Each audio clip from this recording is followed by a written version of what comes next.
السلام عليكم. لا تنسوا الاعجاب بالفيديو والاشتراك في القناة تشجيعا لنا لنستمر بنشر المزيد إن شاء الله.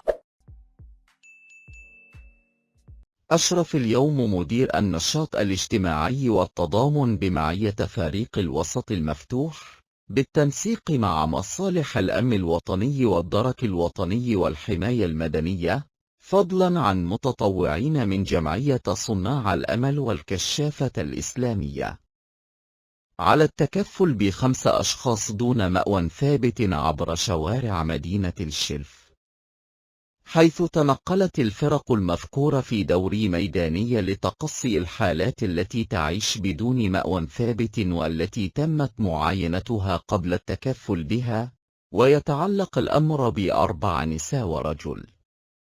وحسب المصادر، فقد تم أخذ كل التدابير التي من شأنها مساعدة هؤلاء المشردين من الناحية الاجتماعية والنفسية، قبل العمل على إلحاقهم بذويهم لضمان استقرارهم النفسي والاجتماعي. وفي الأخير شكرا لكم، والسلام عليكم.